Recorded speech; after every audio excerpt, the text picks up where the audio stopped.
안녕하세요. 올드 스토리입니다. 오늘 소개 작가는 미국의 단편 소설가 셔러우드 앤더슨입니다. 앤더슨은 1876년 미국 오하이오주에서 태어났습니다. 작가의 특징은 매우 주관적이고 자기 자신을 드러내는 작품으로 유명한데요. 오늘 소개 작품은 그를 대표할 수 있는 작품이라고 해도 과언이 아닌 나는 그 까닭을 알고 싶다입니다. 15살 난 아이의 여러 가지 경험을 통해 말을 해주고 있습니다. 어른으로서 한번 생각해 봐야 할 문제라고 생각합니다. 그럼 편안한 마음으로 감상하세요. 나는 까닭을 알고 싶다. 셔러우드 앤더슨. 우리가 잠자리에서 일어난 시간은 새벽 4시였다. 동부로 넘어온 첫날 아침이었다. 전날 밤 우리는 시내의 접경에 이르러 화물 열차에서 뛰어내려 켄터키 출신답게 정확한 육감으로 시내를 가로질러 당장의 경마장과 마국간을 찾아올 수가 있었다.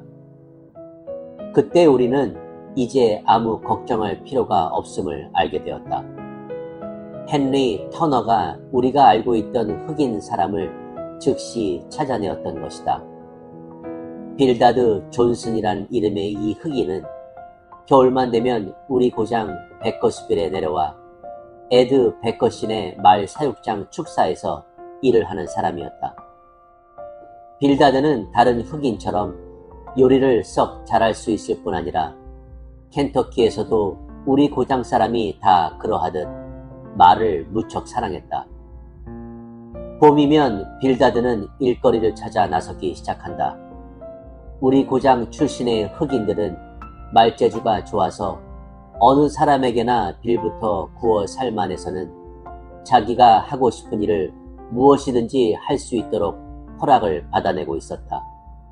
빌다드는 렉싱턴 근처에 우리 고장에 있는 말 사육장의 마부들과 조련사들을 구워 삶는 방법을 알고 있다. 조련사들은 저녁 때마다 시내에 내려와 서성거리다 사람들과 얘기를 나누기도 하고 때로는 포커 게임에 끼어들기도 한다. 빌다드는 그들과 친하게 지내고 있다. 빌다드는 언제나 사소한 친절을 베풀어 주기도 하고 음식을 먹는 법, 프라이팬으로 닭고기를 익히는 법, 고구마와 옥수수빵을 어떻게 만드는가 하는 방법 등에 대해 얘기해 주기도 한다. 그의 이야기를 들으면 사람들은 군침을 삼키게 마련이었다. 경마 시즌이 찾아와 말들은 모두 경마에 참가하고 저녁마다 거리에는 새로운 망아지 이야기가 오가면서 사람들은 그 말들이 언제나 렉싱턴 혹은 처칠 다운스의 경마회 혹은 토니아로 이송될 것인가에 대해 의견이 분분할 때 그리고 겨울 휴가차 뉴올리언즈에 가 있거나 혹은 쿠바의 하바나의 경마 대회에 출전했던 기사들이 다시 일을 시작하기 전 한 주일을 보내기 위해서 고향으로 돌아올 때 그리고 베커스빌에서는 모든 화제가 오로지 말에 대한 것으로 가득 차 있고 출전 팀들의 활동이 시작되어 경마에 숨막히는 열전이 시작된 때가 되면 빌바드는 어떤 출전팀 요리사 자격으로 그 모습을 드러내는 것이다.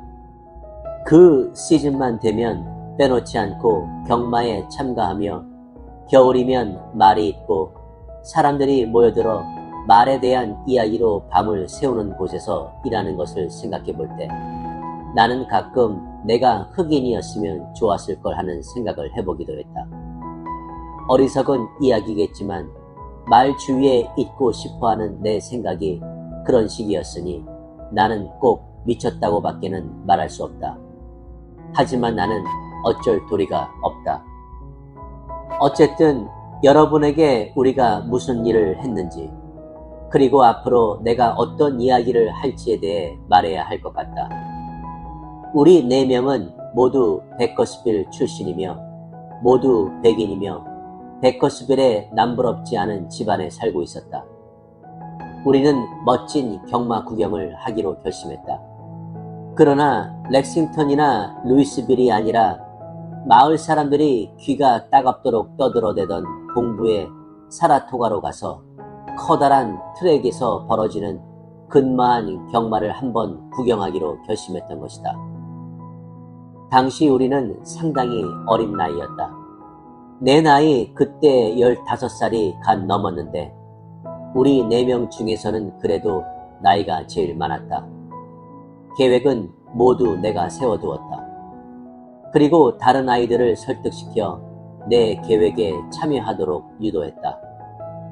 헨리 터너, 헨리 라이백, 톰 팀버튼, 그리고 나. 이렇게 4명은 나의 계획을 실행에 옮기고자 마음을 먹었던 것이다. 당시 내 주머니는 겨울 동안 이노크 마이어시의 식료품 가게에서 매일 밤 그리고 토요일마다 심부름을 해주며 벌어둔 37달러가 들어있었다. 헨리 라이백은 11달러, 그리고 헨리와 톰은 고작 1달러인가 2달러밖에 가지고 있지 않았다. 우리는 모두 돈을 걷어 적은 돈이었지만 경마에 걸었다.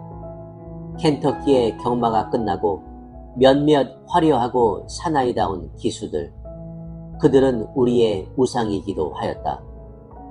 이 우승을 했을 때 우리도 역시 경마에 이겨 상금을 타게 되었다.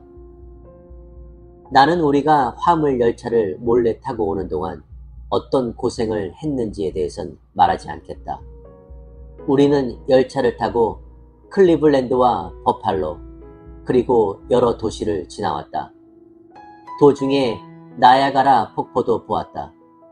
우리는 나야가라 폭포에서 누나와 어머니에게 보낼 여러 가지 물건들, 폭포의 그림이 실린 카드, 스푼, 조개껍질, 그리고 몇 가지 기념품들을 샀지만 집에 보내는 것이 좋지 않으리라고 생각하고는 아무것도 보내지 않았다.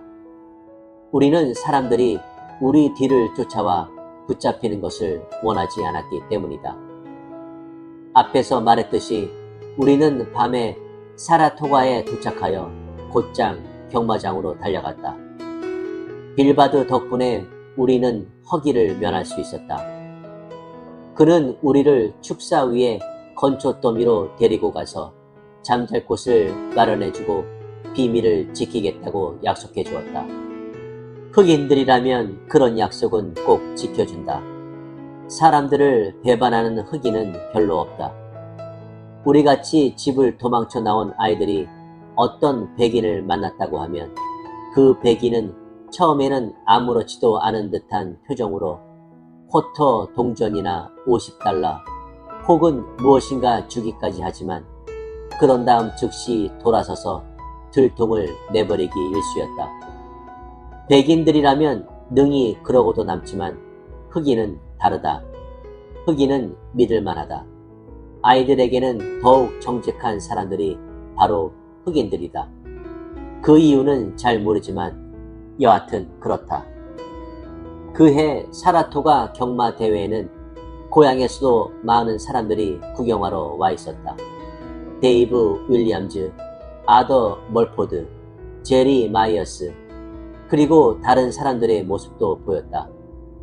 헨리 라이백은 그 외에도 루이스빌과 렉싱턴에서 온 여러 사람을 알아보았지만 나는 모르는 사람들이었다.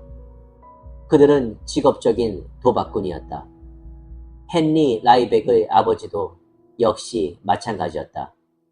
그의 아버지는 소위 대서라는 직업을 가지고 있었지만 연중 대부분의 시간을 경마장에서 보내는 사람이었다.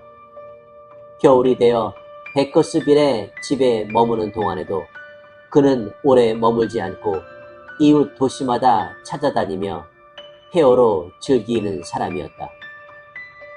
그러나 그는 자비롭고 다정한 사람이었다. 언제나 아들 헨리에게 자전거, 금시계, 보이스카우트 제복 등의 선물을 보내주는 사람이었다. 내 아버지는 변호사이다. 아버지는 좋은 사람이었지만 많은 돈을 벌지는 못해 내게 이것저것 선물을 사주지는 못한다. 그리고 나 역시 이제 나이가 들었기 때문에 그러한 선물을 기대하지도 않는다. 아버지는 내게 헨리에 대해 나쁜 이야기를 해준 적은 없었지만 헨리 터너와 톰 팀버튼의 아버지들은 달랐다. 그들은 아들에게 그렇게 버는 돈은 좋을 것이 없다고 말해준다. 그리고 아들들이 도박사의 이야기를 들으며 자라서 그런 것을 생각하다가 그런 길로 빠지는 것을 원하지 않았다. 그것도 옳은 이야기이고 그들 역시 나름대로 생각이 있어서 그런 말을 한다고 생각도 하지만 나는 그렇다고 그것이 꼭 헨리나 말 어느 쪽과도 무슨 상관이 있어야 하는지 이해하지 못한다. 그것이 내가 말하고자 하는 이야기의 내용이다. 내 생각은 너무 복잡해져 있다. 나는 어른이 되어가고 있으나 골치 아픈 생각에 시달리고 싶지 않고 만사를 순조롭게 살고 싶다. 그리고 내가 당장에 이해할 수는 없었지만 동부의 트랙에서 벌어지는 경마 대회에서는 무엇인가 내가 본 것이 있을 것이다. 나는 순종 경마에 대해서는 미칠 정도의 사랑을 갖고 있다. 어쩔 수 없는 노릇이다. 언제나 그랬으니까. 10살이 되었을 때 나는 체구가 커서 기수가 되기에는 거의 불가능하다는 말을 듣고 안타까운 나머지 미칠 지경이었던 적도 있었다. 아버지가 베커스빌 우체국장인 해리 헬린 핑거는 성인이 되었으면서도 너무 게을러 일을 할 줄 모르지만 길거리를 어스렁거리면서도 아이들에게는 네모난 구멍을 뚫어준다고 철물점에 가서 송곳을 훔쳐오라고 시키는 등 아이들을 데리고 장난치는 것을 좋아했다. 그는 나에게도 한 번 장난을 쳤다. 그는 만일 내가 씨가 반쪽만 먹어치우면 더 이상 체구가 커지지 않아서 어쩌면 기수가 될 수 있을 거라고 말해주었다. 나는 그가 시키는 대로 씨가 반쪽을 먹어치웠다.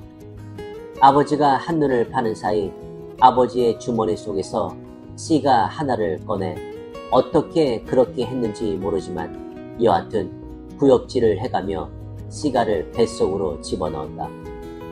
그리고는 그만 속이 뒤집혀 결국 의사가 왕진을 오고 말았다.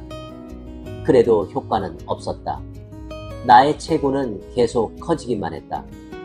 그의 장난에 그만 넘어가고 만 것이다. 내가 한 일을 솔직하게 털어놓았을 때 아버지는 다른 아버지들과는 달리 아무런 벌도 주지 않았다. 아무튼 나는 성장을 멈추지 않았고 그렇다고 미치지도 않았다. 그로써 해리 헬린 핑거도 할 말이 없게 되었다. 그 후 나는 마부가 되어야 하겠다고 마음먹었지만 그것도 역시 포기해야만 했다. 그 일은 대부분 흑인이 맡고 있었기 때문에 아버지가 반대하리라는 것을 알기 때문이다. 아버지에게는 물어보나 마나였다. 여러분이 순종말에 미쳐본 적이 없다면 그것은 여러분이 그놈들 곁에 있어 본 적이 없었기 때문이다. 그 순종말에 대해서 아는 것이 별로 없을 테니까. 순종말은 무척 아름다운 동물이다. 몇몇 경주용 말처럼 그렇게 사랑스럽고 깨끗하고 용기에 넘치고 정직하며 온갖 매력을 지닌 것은 없을 것이다. 우리 고장 베커스빌 주위에 달려있는 커다란 말 사육장 안에는 트랙이 있고 새벽이면 그 트랙을 달리는 말을 볼 수가 있다. 1000번도 더 나는 이 새벽에 잠자리에서 일어나 3마일씩이나 걸어 트랙을 찾곤 했다. 어머니는 늘 만류하였지만 아버지는 그러는 어머니에게 내버려 두라고 말씀했다. 나는 빵을 담가두는 바구니에서 빵 몇 개와 잼, 버터를 꺼내 개걸스럽게 먹고는 주랭랑을 치고는 했다. 트랙에 다다르면 나는 울타리 위에서 담배를 씹고 잡담을 나누는 흑인 또는 백인들의 옆에 앉았다. 조금만 기다리면 망아지들이 끌려 나오는 모습을 볼 수 있다. 아직도 이른 시간이라 잔디는 빛나는 이슬로 덮여 있고 건너편 들에서는 밭을 가는 사람들의 모습도 보인다. 흑인 기수들이 잠자는 헛간에서는 아침 식사로 뭔가를 튀기는 모습도 볼 수 있다. 나는 흑인들이 킥킥거리거나 웃어대는 모습을 알고 있다. 그들은 사람을 웃기는 이야기를 곧잘 한다. 백인과 일부 흑인에게는 그런 재주가 없으나 경마장이나 말 사육장에서 일하는 흑인에게는 있는 것이다. 망아지들이 끌려 나오고 몇 마리는 마부에 의해 질주되기도 하지만 뉴욕에 있는 것으로 믿어지는 부자가 소유하고 있는 커다란 트랙에서는 거의 매일 아침 망아지 몇 마리와 늙은 경주마, 거세마, 그리고 암말들이 고삐에서 풀려나 자유롭게 뛰어도는 모습을 볼 수가 있다. 말이 질주하는 모습을 볼 때면 나는 목이 메어 옴을 느끼곤 한다. 모든 말들이 다 그렇다는 것이 아니라 몇몇 특정한 말이 달리는 모습을 볼 때 그렇다는 이야기다. 나는 거의 매번 그 말들을 곧 식별해 내곤 한다. 흑인 기수와 조련사들 피 속에 생생하게 살아있는 그러한 기질이 내 피 속에도 존재하고 있는 것이다. 내가 유심히 관찰하던 말 중에는 조그마한 체구의 흑인을 등에 태우고 단절에 속보로 걸어가는 것만 보아도 그날의 승리마가 될 것이라고 점칠 수 있는 말도 있었다. 갑자기 내 목이 아프고 침을 삼키기 어렵게 만드는 녀석이 있으면 바로 그 녀석은 그날의 승리마가 되는 것이다. 그 녀석은 우승하지 못한다면 거기에는 반드시 이유가 있을 것이다. 기수가 그 녀석이 다른 말보다 처지도록 장난을 해놓았거나 고삐를 바짝 당겨 주춤하게 만들었거나 아니면 표주에서로부터 출발을 망쳐놓았거나 했을 것이다. 만일 내가 헨리 라이백의 아버지처럼 도박사가 되려고 했다면 나는 부자가 되었을 것이다. 나는 그렇게 되리라고 확신하고 있다. 헨리도 내 생각에 반대하지 않는다. 오로지 하면 되는 것이다. 만일 내가 도박사가 되기로 마음을 먹는다면 그렇게 하기만 하면 될 터이지만 나는 도박사가 될 생각은 없다. 여러분이 아침에 트랙에 나가본다고 하더라도 경기장 트랙이 아니라 베커스빌 근처에 널려있는 사육장 트랙을 말한다. 내가 말하고 있는 말들을 쉽게 그리고 자주 식별할 수 없을 것이다. 그러나 말이 달리는 것을 보는 것은 언제나 즐거운 일이다. 훌륭한 종마의 씨를 받아 건강한 암말에서 태어나 제대로 훈련시킬 줄 아는 조련사를 만난 순종 말들은 어느 녀석이나 달릴 줄 알고 있는 것이다. 만약 잘 달릴 줄 모른다면 쟁기나 끌지 그런 트랙에서 훈련을 받겠는가? 마국간에서 녀석들이 나와 마부를 등에 태우고 걸어다니는 것을 보는 것도 즐거운 일이 아닐 수 없다. 울타리 위에 앉아 있어도 마음속으로 긴장감을 느끼게 된다. 위쪽 헛간에서는 흑인들이 킥킥거리며 노래를 부르는 소리가 들려온다. 베이컨이 기름에 튀겨지는 소리, 커피 끓는 냄새 등이 다가온다. 모든 냄새가 다 사랑스럽다.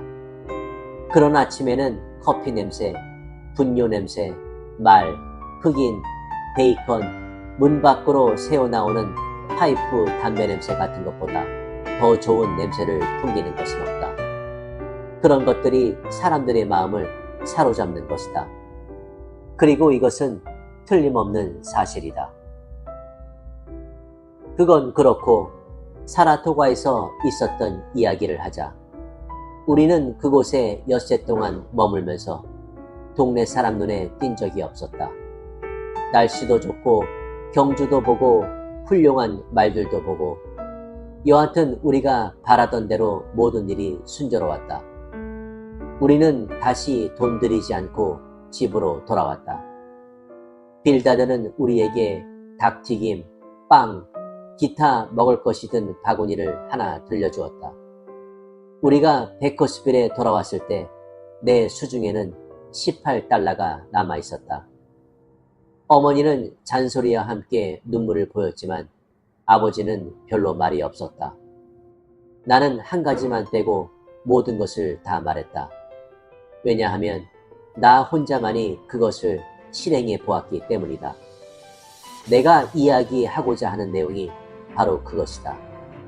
나는 그 일로 머리가 혼란해져 있었다. 나는 밤이면 그 일을 생각한다. 이야기는 이런 것이다. 사라토가에서 머무는 동안 우리는 빌다드가 마련해준 건초더미 위에서 잠을 청했고 이른 새벽 그리고 경마인들이 모두 떠나버린 저녁 늦게 흑인 틈에 끼어 밥을 먹었다. 고향 사람들은 주로 특별 관람석이나 내기 마장에 머물고 있었고 경마가 시작되기 바로 전 말에 안장을 얹을 때나 마곡간 근처에서 잠시 얼씬거리는 것이 도작이었다. 사라토가에는 렉싱턴이나 처칠 다운스 혹은 우리 고장에 있는 트랙에서처럼 노천 축사 밑에 부속 잔디밭이 있었지만 잔디밭 나무끝 공지에 나와서 말에게 안장을 얹었다.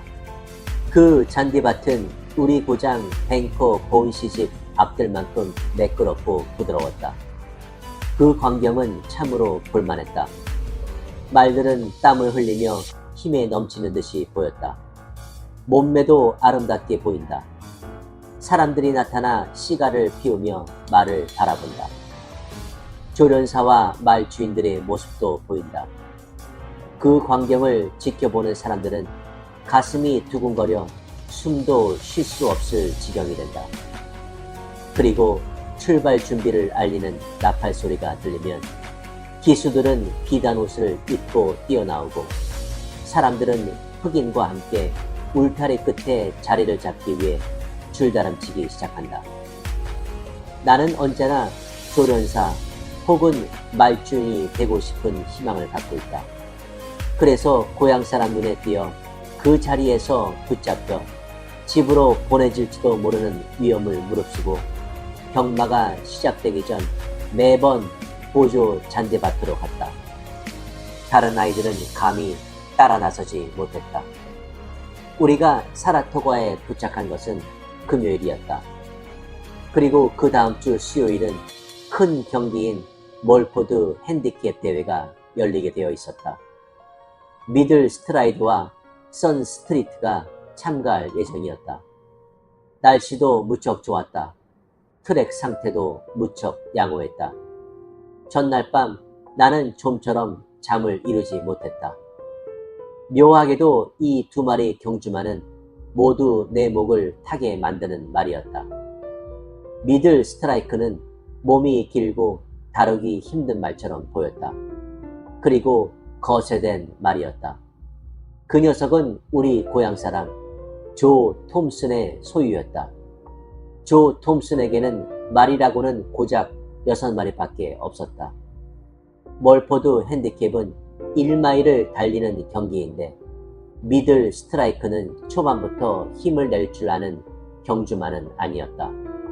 녀석은 천천히 출발하여 반마일까지는 언제나 뒤져가며 힘을 내기 시작하여 코스가 1마일에다가 4분의 1 더 길기만 하면 언제나 결승점에 제일 먼저 들어오는 것이었다. 센스트리트는 달랐다. 녀석은 종마였다. 그리고 신경질적이었다. 우리 고장에서 제일 큰 뉴욕에 사는 반 리들시의 소유의 반 리들 사육장 소속이었다. 선스트리크는 우리가 상상해 볼 수 있으나 결코 만날 수 없는 소녀와 같았다. 녀석은 건강미가 넘쳐 흘렀고 또한 아름답기도 하였다. 그 녀석 머리만 쳐다보아도 키스를 해주고 싶을 정도였다. 녀석은 또 나를 잘 알고 여러 번이나 친절을 베풀어주던 제리 틸포드에 의해서 훈련된 말이었다.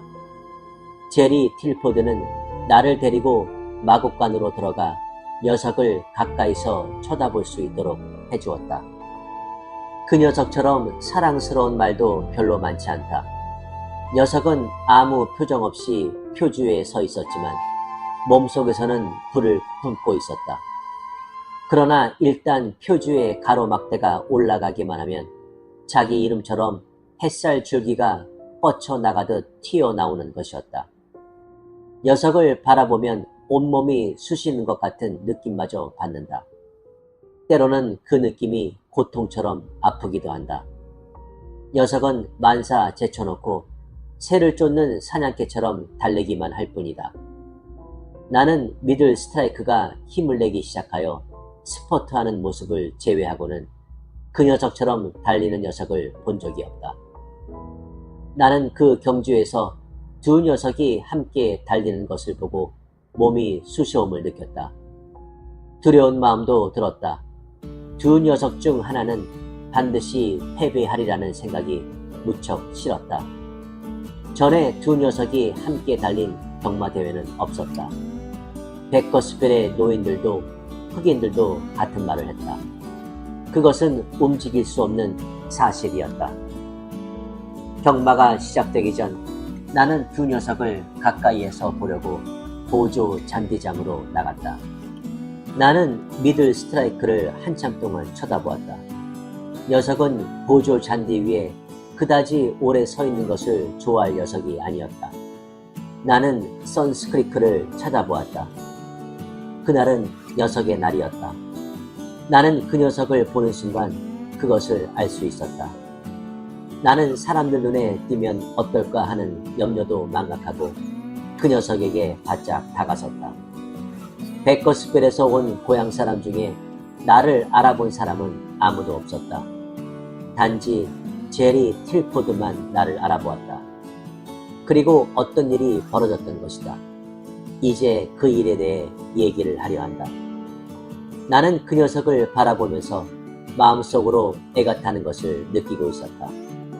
무엇라고 설명할 도리는 없지만 나는 선스트리크가 내면적으로 어떤 느낌을 갖고 있는지 정확하게 알 수 있었다. 녀석은 얌전하게 서 있었다. 흑인들이 녀석의 다리를 주물러주고 반 리들씨는 손수 말 안장을 얹고 있었다. 그러나 녀석의 가슴 속에는 불타는 격정이 용솟음 치고 있었다. 녀석의 마음 상태는 나이가라 폭포 아래로 굴러 떨어지기 바로 직전의 강물과도 같았다. 그 녀석은 트랙을 달리게 된다는 생각은 하지 않고 있었다. 사실 그런 생각은 할 필요도 없었다. 녀석은 오로지 달리게 될 시간이 다가올 때까지 제 자신을 진정시키는 문제에만 골똘해 있었다. 나는 녀석의 심중을 간파하고 있었다. 녀석의 심중을 꿰뚫어보고 있었던 것이다. 녀석이 사람들에게 무서운 질주란 어떤 것인가를 보여주려고 하고 있음도 알았다. 녀석은 거만하거나 대단한 척 뽐내지도 않았고 껑충대거나 소란을 피우지도 않았다. 조용히 때를 기다리고 있었을 뿐이다. 무엇인가가 나에게 일어나고 있었다. 나는 그 녀석을 좋아했던 것만큼 조련사 제리 틸포드를 똑같이 좋아한다고 생각한다. 왜냐하면 내가 알고 있는 모든 것을 그 역시 알고 있었기 때문이다. 세상에는 아무리 없고 오로지 녀석과 조련사 제리 틸포트와 나만이 숨을 쉬고 있는 것처럼 느껴졌다. 나는 외마디 소리를 질렀다. 제리 틸포트의 눈빛이 빛나는 것이 보였다. 그리고 나는 울타리로 되돌아가 경주가 시작되기를 기다렸다. 녀석은 나보다 더 침착해 보였고 흐트러짐이 없는 것 같았다.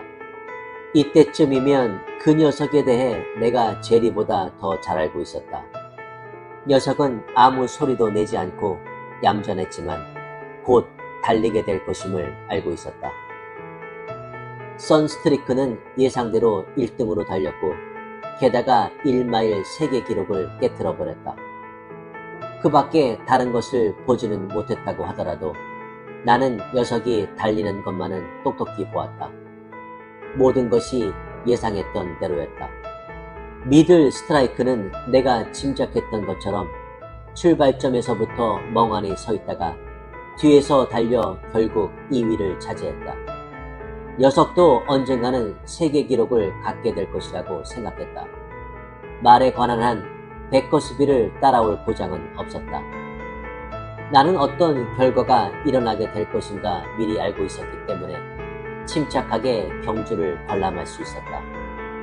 틀림이 없으리라는 확신까지 갖고 있었으니까. 헨리 터너, 헨리 라이백, 톰 텀버튼은 나보다 더 흥분된 상태였다. 그런데 나에게 아주 묘한 일이 생기고 말았다. 나는 제리 틸보트를 생각하고 있었다. 경주가 벌어지는 동안 그가 얼마나 행복했을까를 상상해 보았다. 그날 오후 나는 아버지보다도 그를 더 좋아하게 되었다. 나는 그에 관한 생각 때문에 말에 대해서는 깜빡 잊고 있었다. 그것은 경주가 시작되기 전 보조 잔디밭에서 선크리크 옆에 서 있던 그의 눈동자로부터 내가 본 느낌 때문이었다. 나는 그가 선크리크를 새끼 망아지 때부터 돌보고 지켜보면서 함께 생활에 나오는 동안 녀석에게 달리는 법, 인내하는 법, 포기하지 않는 법, 그리고 언제 진 면목을 보여주어야 하는 것까지 가르쳐줬음을 알고 있다.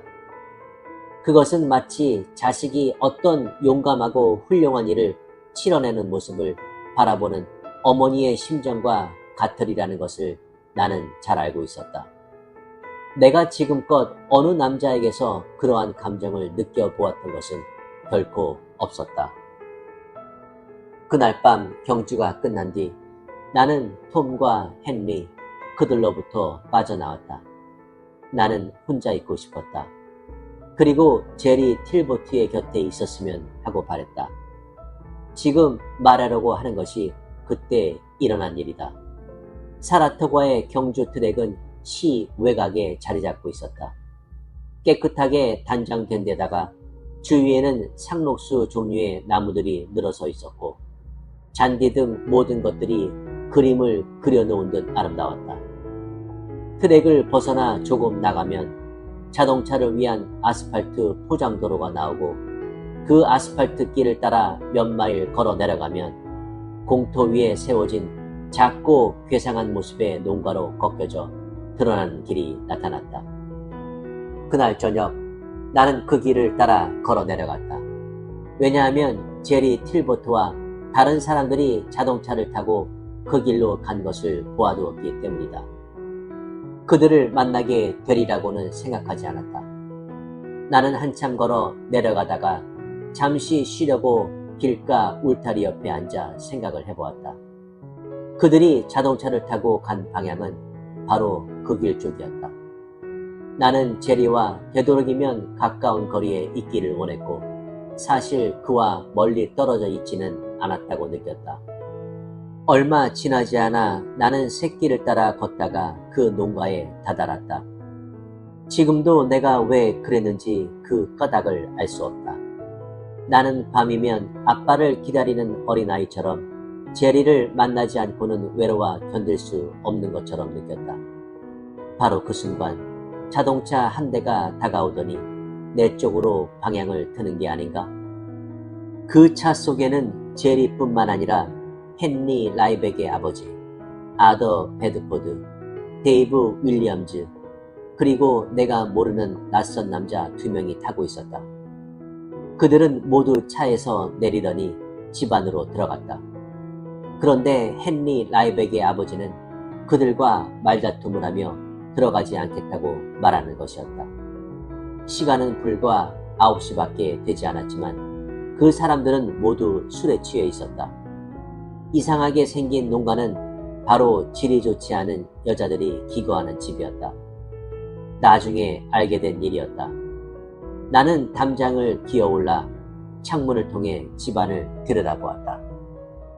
집안에서 벌어지는 장면을 보고 나는 속이 메스꺼워짐을 느꼈다. 차마 말을 할 수 없을 정도였다.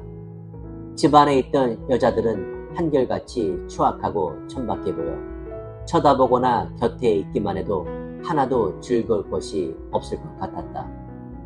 한 여자만 빼놓고는 모두 얼굴도 못생긴 여자들이었다. 그 여자도 키가 크고 거세마인 미들 스트라이크를 조금 닮기는 했지만 녀석처럼 깨끗하지 못하고 부드러움이라고는 전혀 없는 흉측한 입모양을 하고 있었다. 그녀의 머리카락은 붉은색이었다. 열린 창문가에 오래된 장미 넝쿨을 잡고 올라가 집안을 들여다봄으로써 나는 모든 것을 분명하게 바라볼 수 있었다.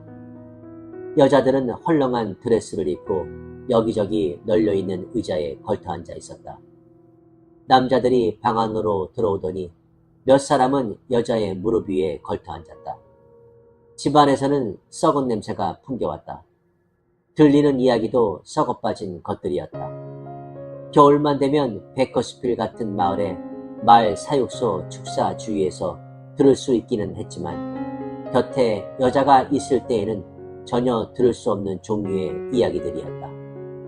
그것은 한마디로 썩어빠진 광경이었다. 흑인들이라도 그런 곳에는 출입하지 않을 듯했다. 나는 제리 틸보트를 찾아보았다. 이미 나는 선스크리트가 세계 기록을 세우는 경주에 출전하기 직전 제리 틸보트가 이미 녀석의 심중이 어떤가를 알아차리고 있었다고 이야기하면서 내가 그에 대하여 어떠한 감정을 가지고 있었던가 고백한 바가 있다. 그런데 그런 제리 틸보트가 그곳에서 허풍을 떨고 있었다. 그의 말 선스크리크는 허풍을 떠는 적이 없는데 그는 선스크리크를 기른 사람이 바로 자기였다고 이야기하고 있었다. 그리고 그날 경주에서 우승한 것은 바로 자기가 우승한 것이나 다를 바 없고 자기가 아니었으면 선스크리크가 세계 기록을 세울 수 없었을 것이라고 큰소리치고 있었다. 그는 허풍을 떠는 것이 아니라 아예 거짓말을 하고 있었다. 그가 바보처럼 보였다. 그가 그렇게 어리석은 말을 하는 것을 나는 본 적이 없었다. 그런 다음 그가 하는 짓이 더욱 놀라웠다. 그는 한 여자를 응시하기 시작했다. 그 여자는 깡마른 몸매와 부드러움이라고는 찾아볼 수 없는 입모양이다.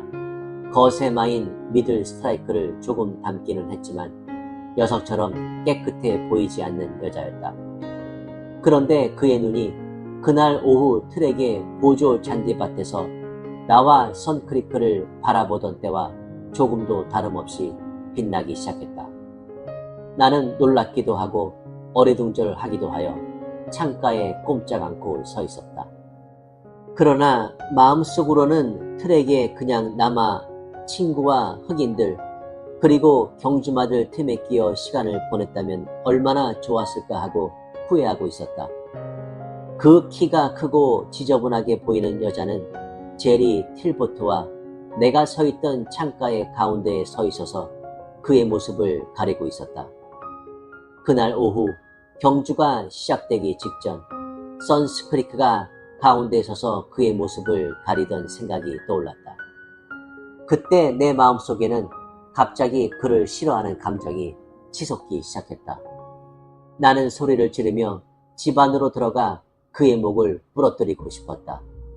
전에는 그런 충동을 받은 기억이 없었는데도 불구하고 나는 치를 떨다 못해 울음을 터뜨렸고 주먹을 너무 세게 쥐는 바람에 손바닥이 손토백을 껴 상처가 나고 말았다. 그러나 제리의 눈은 전혀 빛을 잃지 않았다. 그는 이리저리 서성거리다 그 여자에게 다가가 키스를 했다. 나는 기어서 그 집에서 빠져나와 트랙으로 돌아왔다. 잠자리에 눕기는 했지만 좀처럼 잠을 이룰 수 없었다. 다음날 아침 자리에서 일어나자마자 친구들을 재촉하여 집으로 돌아오는 길에 올랐다. 그러나 친구들에게 내가 목격한 일에 대해서 아무런 이야기도 해주지 않았다. 그 후 나는 줄곧 내가 목격한 일에 대해서 생각해왔다. 그것을 떨쳐버릴 수가 없었다. 다시 봄이 찾아오고 나는 16살에 가까워졌다. 아침마다 사육장 트랙을 찾는 습관은 계속되었다. 선스크리크와 미들 스트라이크를 보기도 한다. 그리고 나는 스트라이던트라는 새 망아지를 보고 있다. 그 녀석은 앞에 두 녀석을 능가할 것이다. 사람들은 그렇게 생각하고 있지 않지만 나와 두세 명의 흑인은 확신을 갖고 있다. 그러나 변해버린 것이 있다. 사육장 트랙을 찾을 때마다 나는 공기도 예전처럼 산뜻하게 느껴지지 않는다고 생각하곤 한다. 냄새도 옛날 냄새가 아니다.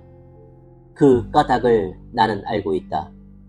선스크리크가 멋지게 달리는 것을 보고도 그런 기분이 드는 건 바로 그날 지저분한 여자에게 키스나 해줄 수 있는 제리 틸보트 같은 사람이 있기 때문이다.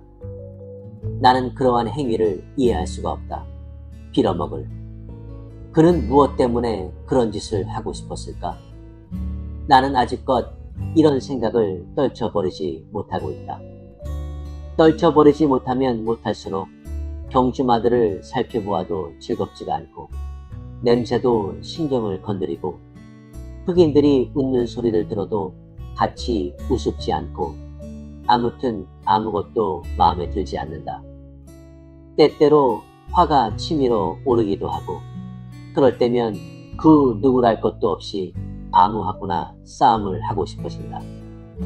그때의 일을 생각하면 언제나 속이 메스껍게 느껴진다. 그는 무엇 때문에 그 짓을 했을까? 나는 그 까닭을 알고 싶다.